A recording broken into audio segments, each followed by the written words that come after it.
cartag de lenga este. Urben latiricium evenit marmoriam reliquit. Vini, vini, vec. Fabrum esse suae cenco fortunae. Ceterum, cenceo, Cartaginem, F. delendem.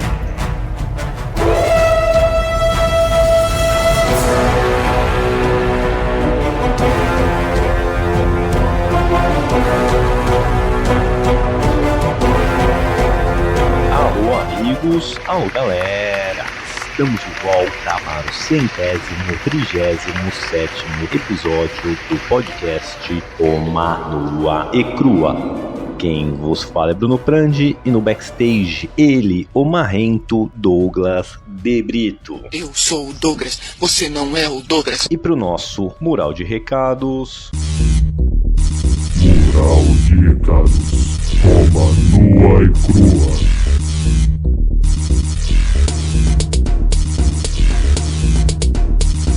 Só quero começar aqui fazendo uma correção, uma pequena errata. Aí, fiz merda, hein?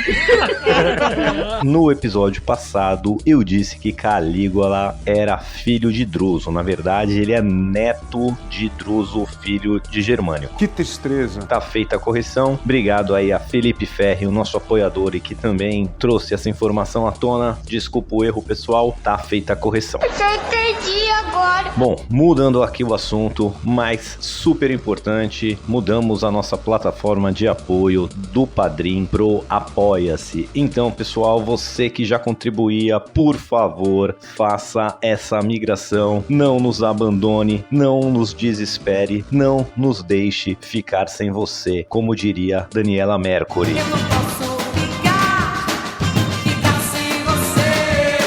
E, aproveitando a deixa, quero deixar o meu muitíssimo obrigado para Yuri Base e Alan, que já se inscreveram lá no Apoia-se, já migraram de plataforma, estão aqui dando aquele super apoio. Então, muitíssimo obrigado aos dois. Bom, dito isso, vamos para o nosso Recapitulando. Muito bem, pessoal, no último episódio abordamos a morte de Druso. Vimos um pouco sobre as suas campanhas na Germânia, vimos um pouco sobre sua família e também sobre a sua morte trágica. Foi mais um possível sucessor que o Augusto perdeu, lembrando que Druso era filho de Lívia, esposa de Augusto, irmão de Tibério. Também vimos que, além de perder o enteado, o nosso Augusto perde também seu amigo de longa data, seu parceiro desde os tempos que ele era um Zé Ninguém, o seu braço direito, o seu conselheiro político, o grandioso Caio Mecenas. E uma vez que, o Tibério agora é o único possível sucessor, caso algo aconteça com o Augusto, enquanto os seus netos e também possíveis sucessores ainda são muito jovens, o nosso Augusto eleva o Tibério a quase um co-imperador. Ele ganha poderes tribunais, assim como o Augusto, ou seja, ele seria um procônsul na província que ele estivesse, ou seja, ele está super poderoso também. Bom, pessoal, dito isso, bora pro episódio de hoje. Novo registrati a Roma Nua e Crua.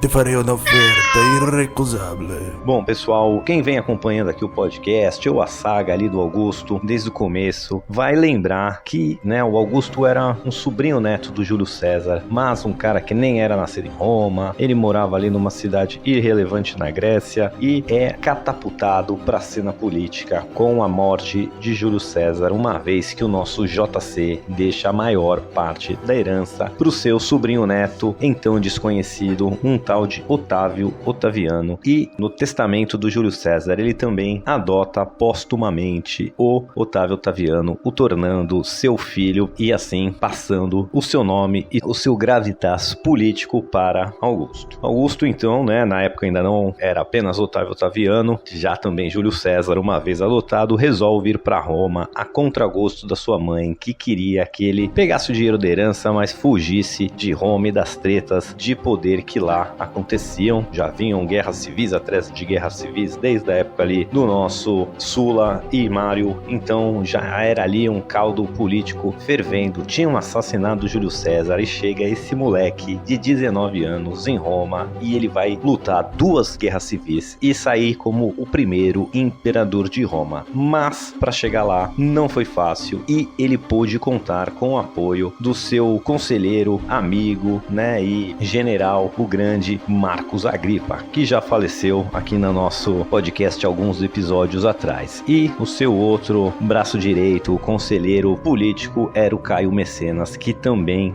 veio a falecer. Então, o que eu quero dizer com essa introdução é o quão improvável era o Augusto chegar no poder e, né, junto com os seus conselheiros principais, aí o Augusto e Mecenas, esses 3 ninguéms se estabelecerem como as grandes figuras do Império. Acho que se a gente tivesse essas bets aí, pudesse apostar, né, se o Otaviano sairia como o dono do poder em Roma após a morte de Júlio César, eu acho que as odds ali estariam menores que 0,00001%. Eu odeio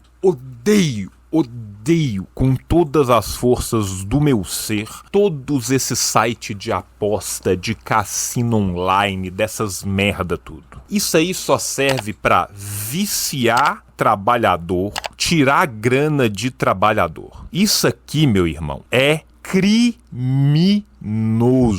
Isso aqui é criminoso. E além de toda essa improbabilidade dele conseguir chegar onde chegou, vindo quase que do nada em termos de carreira política e militar, né? Ele herda o nome, de alguma forma o legado do seu tio-avô, mas quem acompanha aqui com a gente sabe o risca-faca que estava Roma e as figuras colossais que já tinham e já dominavam a política ali. Essa molecada sair vitoriosa realmente pega todos de surpresa. E mais que isso, né? A gente viu que os grandes líderes de Roma foram sempre grandes líderes militares e o nosso Augusto no campo de batalha não era aquela efetividade toda e sempre foi o grande Agripa que preparava, comandava e tocava as campanhas militares que acabaram colocando o Augusto no trono.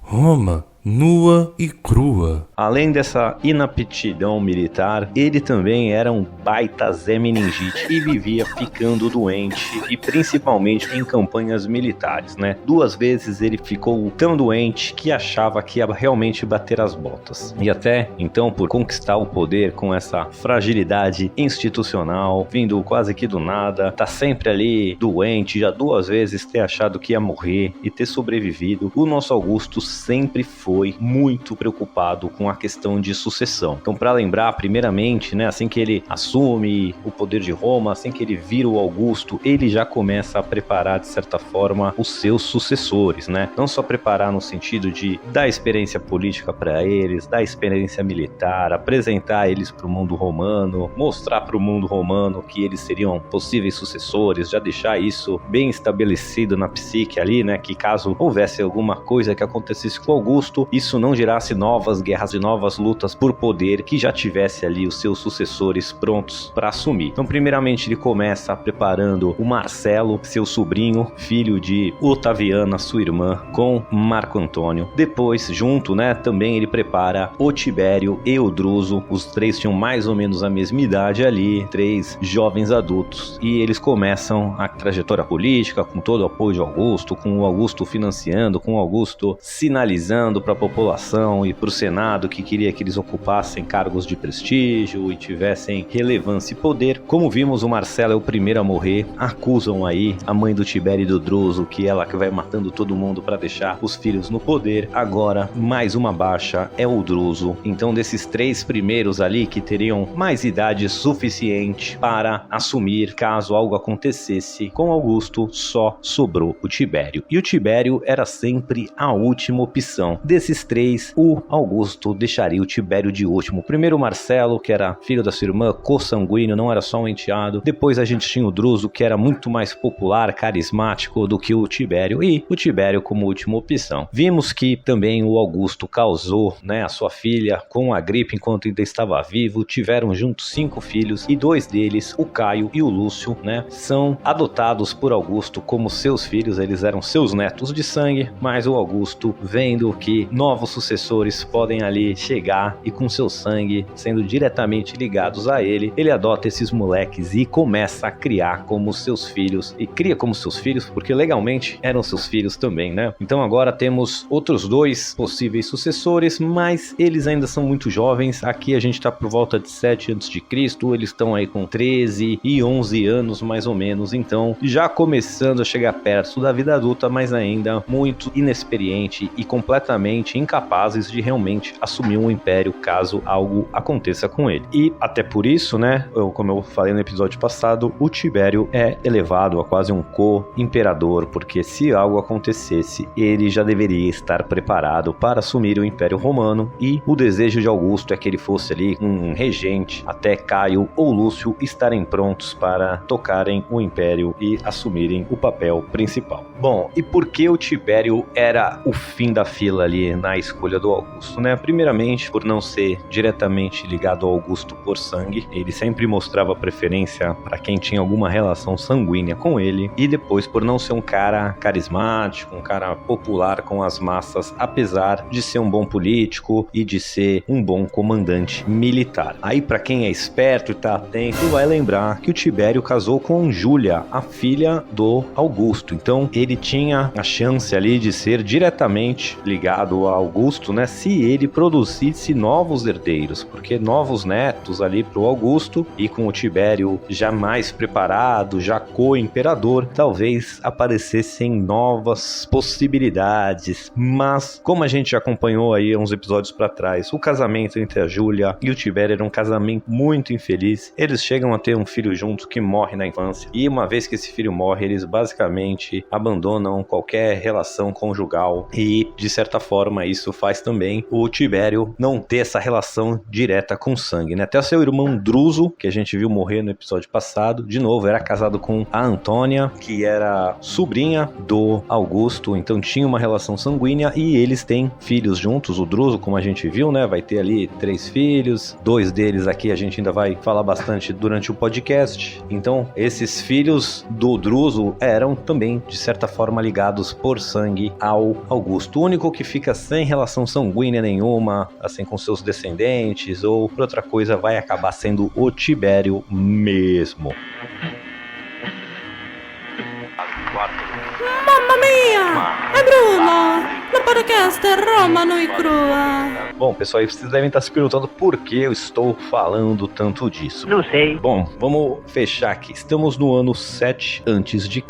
O Augusto, está vivo e reinando muito bem, tocando o império e preparando aí seus sucessores. Ele já perdeu seus 2 melhores amigos e 2 melhores conselheiros. Ele já perdeu um sobrinho que estava preparando para ser sucessor. Perdeu agora o Druso. O Tibério tá ali com poderes tribulares, com poderes pró-consulares, quase um co-imperador. E Caio e Lúcio, netos de Augusto por sangue e filhos por adoção, estão chegando aí, como eu falei, na adolescência. Lembrando que a toga virilis, a cerimônia de emancipação de um jovem romano, era ali com 15 anos, onde ele se tornava de fato um homem, como se fosse aqui a nossa maioridade hoje em dia, e poderia então começar a carreira, suas carreiras ali militares e políticas. Outro ponto ali em 7 a.C., que com a morte de Druso, o nosso Tibério também vai assumir ali o comando da campanha da Germânia e também vai ser eleito cônsul para aquele ano. Então o Tibério estava ali na sua ascensão máxima, quase como um co-imperador, tocando as campanhas militares mais importantes, assumindo cargos magistrado, o cargo magistrado mais importante, que era cônsul. Então ele estava ali muitíssimo ficou bem na foto, mas algo estranho está para acontecer. No ano 6 a.C., algumas coisas bem importantes acontecem. Então, primeiro, o neto / filho mais velho ali do Augusto, o Caio César, faz 14 anos e a população romana pede para, votam nele, escrevem o nome dele nas cédulas de votação, pedem para que Caio, com apenas 14 aninhos, seja eleito cônsul naquele ano, junto com o próprio Augusto. O Augusto barra essa ideia da população, até porque ele não tinha nem feito 15 anos, não tinha nem se tornado homem, não tinha nem chegado ali no que seria a maioridade romana, então, de forma nenhuma, o Augusto veta essa ideia, mas ele fica ali com um título de cônsul, começa a acompanhar, ele ganha como se fosse ali um cargo de cônsul júnior, onde ele não vai realmente exercer o poder político, mas vai poder participar de reuniões do Senado, vai poder, de alguma forma, começar a entrar na vida pública. Outro ponto importante é que no ano 6 a.C., lá no reino da Armênia, acontece uma rebelião, acontece ali algum BO e derrubam o rei estabelecido, que era um rei pró-Roma, e colocam um rei pró-Parta no lugar. Lembrando que Roma tá ali com um plano de paz assinado com Parta, mas esse plano só tinha serventia caso Roma controlasse Parta, onde era ali a fronteira mais bem estabelecida entre os dois impérios, Havia outras fronteiras, mas passavam por desertos, então ali era a fronteira mais perigosa, e se Roma não controlasse esse reino, os partas poderiam usar ali como uma mola, Isso em inglês chama springboard ali para continuar a invasão, ou seja, fazer dali uma base de operações para invadir Roma. Então isso era muito importante, resolver essa questão da sucessão ali no reino da Armênia. E quem melhor para fazer isso do que o nosso Tibério, que já tá ali cheio de poder e cheio de regalias e honras. O problema, meus amigos, é que o Tibério diz não, que não vai lá para a Armênia resolver essa situação, e mais, ele diz que está deixando a vida pública para trás e para sempre, e que vai se auto-exilar na ilha de Rhodes. Isso, claro, pega todos de surpresa em Roma, deixa Roma completamente em choque, e principalmente o Augusto, que quando dá a notícia no Senado, ele deixa ali bem claro que estava levando e muito para o pessoal. O Augusto tá muito pé da vida. Eu fico desgraçado da minha cabeça. Bom, as razões pelo Tibério fazer isso são desconhecidas, E historiadores antigos e modernos debatem até hoje o porquê deste autoexílio do Tibério quando ele estava ali no seu posto mais alto, e até agora não há ninguém com uma resposta 100% eficaz. Mas alguns fatos importantes que vale aqui a gente ressaltar para entender um pouco mais o porquê dessa decisão, ou pelo menos fingir que a gente está tentando entender alguma coisa. Mas assim, como a gente viu, o povo de Roma já estava clamando ali pelos herdeiros diretos de Augusto, aí diga-se Caio César, e Lúcio César. O povo já queria que eles entrassem na vida política e estavam demonstrando claramente preferência a eles do que a Tibério. Não só o Augusto mostrava essa preferência, mas também o povo romano em si. Então isso com certeza não deveria ser muito legal para o Tibério, que já traz esse senso de sempre ser a segunda opção ou a última opção do Augusto em todos os casos. Outra coisa que a gente já pontuou aqui é que o Tibério odiava a sua esposa, a Júlia, e ela, em contrapartida, também não tinha nenhuma simpatia por ele. Lembrando que o Tibério só casou com a Júlia porque o Augusto o obrigou. Ele antes estava felizmente casado com sua esposa Vipsânia, que ele já teve um filho, e ela estava grávida de outro quando o Augusto faz ele se separar para se casar com a Kenga, que era a Júlia. Mas essas palavras, pastor, Que o transforma num baita cornão, e ainda, como a gente já abordou aqui em outros episódios, eles não tinham nada a ver um com o outro. Facciamo os nomes ingresso em Bruno Prandi Podcast Romano e Crua.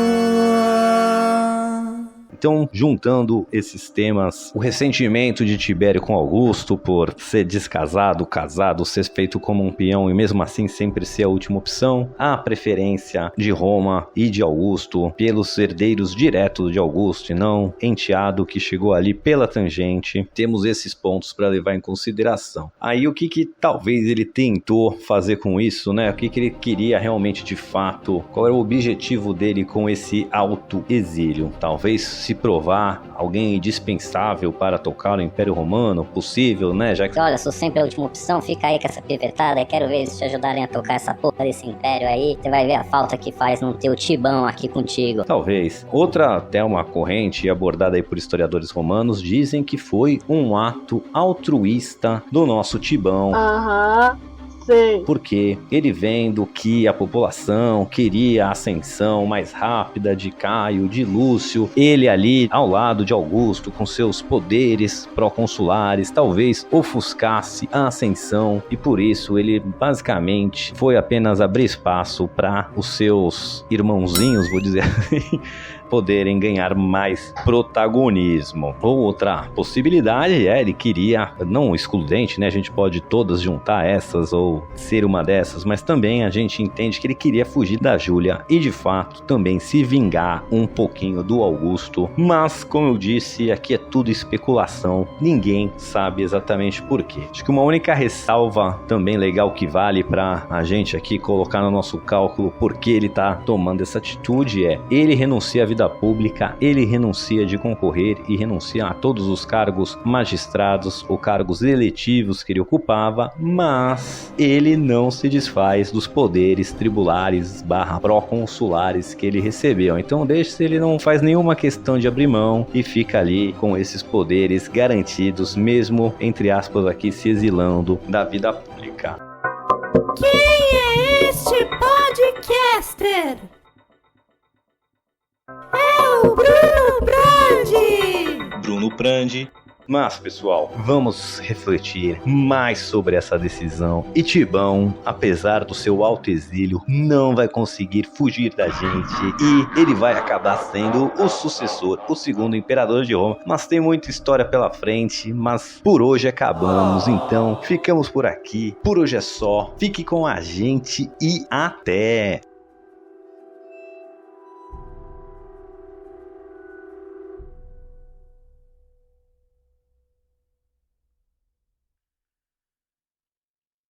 Alô amigos, alô galera, só lembrando que ainda tá muito fácil de participar do nosso seleto grupo de apoiadores carinhosamente apelidados de Tetrarquia. Você que gostaria de contribuir com este humilde podcast, por favor entre no link que está na descrição para visitar a nossa página do apoia.se. Lá contém todas as informações necessárias e você poderá deixar seu nome registrado para sempre na história da educação brasileira. Vem!